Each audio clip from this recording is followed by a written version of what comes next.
How to learn to code. I first did computer programming in the 1970s. It was a long time ago when I was probably like 10 years old. There was a younger kid who was a friend of mine. He had already uh, used the computer. He showed me how to use the computer. They had games like Zork and the one with the wagon, Oregon Trail. And there's a programming language called Turtle or Logo. And he showed me how the language worked. In 1982, my father bought a home computer, which was the Commodore 64. Um, you could get magazines. One of them was called Compute, and the other one was Compute's Gazette, and there were other magazines. But Compute and Compute's Gazette had programs that ran on the Commodore 64. So every month I would have 3 to 5 software applications. It took me days to type them in. And the reason why when you're typing it in, you don't understand anything. But then you'll get an error. I didn't know that spaces outside of the quotation marks don't matter, but within the quotation marks it matters. When I saw the game wasn't working, I had to figure out why, and it took me, who knows how long to figure out it was the space within the quotation marks. Or you write the code and it says syntax error, and you go and you say, "Oh, I spelled this word wrong." So I learned how to program, and I was writing my own code, like guess a number from 1 to 10, things like that. So I would also use the computer virtually every day, and I typed in a spreadsheet, didn't know what it was, didn't really use it, had no idea what it was, but I typed it in. I did a word processor, had no idea what a word processor was, so I had it on the computer. Lots of games. Remember one that had a helicopter flying around. And I wrote my own paint program in the 1980s. So if you wanted to draw a line, I had to plot every pixel. I had to come up with all the math formulas. And I went to my school, in high school, in the library. There was a book from the 1950s which had mathematical formulas for drawing in 3D or in 2D. And I actually drew by hand all the diagrams, and I would use the formulas to write my paint program. You could choose different colors, do circles, squares, lines, type text in, stuff like that. And I wrote a program called Lettress on the Commodore Amiga 500. This was in maybe 1988. And it was a video game like Tetris, but it dropped letters in each block. And to clear a line, you had to spell a 5 letter word. So I had a database of 5 letter words. I had to figure out how to sort them. I did the bubble sort. I had to figure it out on my own. Then I had to figure out how to search the database, all those different things. I sent it to a magazine. They rejected it. They thought it was too hard. I liked the fact that it was too hard, but I didn't understand at the time about software development. Now I would make it the proper way. And then Broderbund, I think, is the company. They came out with a game that was similar called Wordtris. In mine, it's just like Tetris, but theirs was a little different in that the row was always in the middle. So you're pushing blocks down, not stacking them up. I wonder where they got the idea. It's no big deal. Don't worry about it.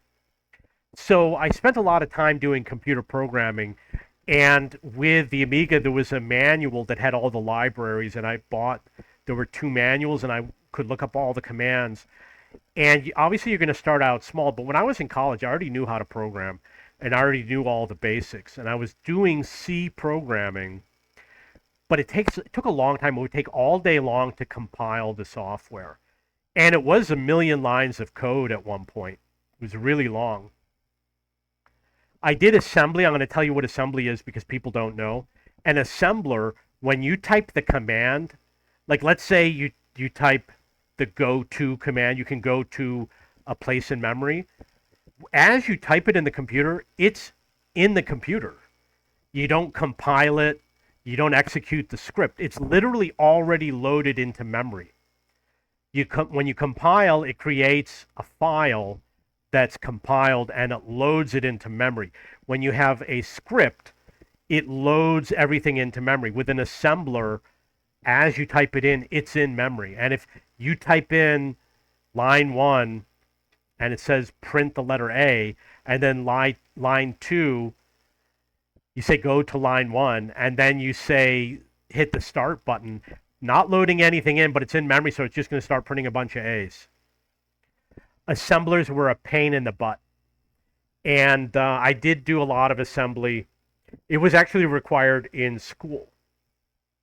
So what you want to do is you want to start out with easy programs.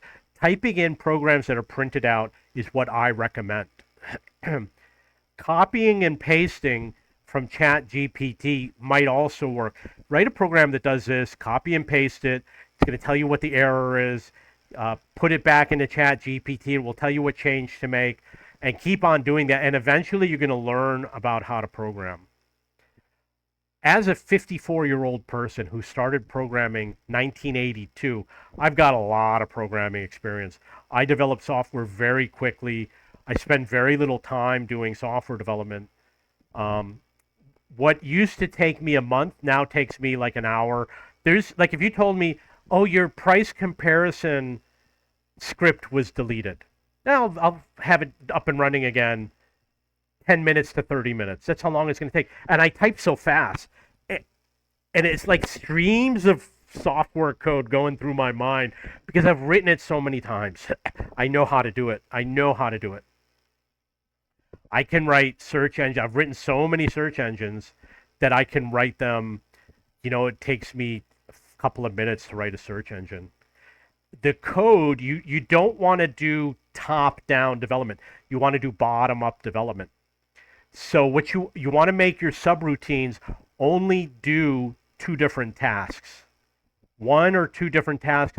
An exception might be 3. For example, if you have a for loop. But if you've got like 5 different tasks in a subroutine, try to break it down into smaller tasks. And what will happen is you will track down every bug, and you'll end up building a tree like a pyramid. And then you'll have a command that says run. And it's going to go through everything. That's how you do it. My old website, cheapbooks.com, was just one command to get the keyword you searched for and another command to do everything. Do the search, generate the page, everything. And I could have made it one command. I could have taken the search keys and put it into the other command, but I decided not to do it. No big deal.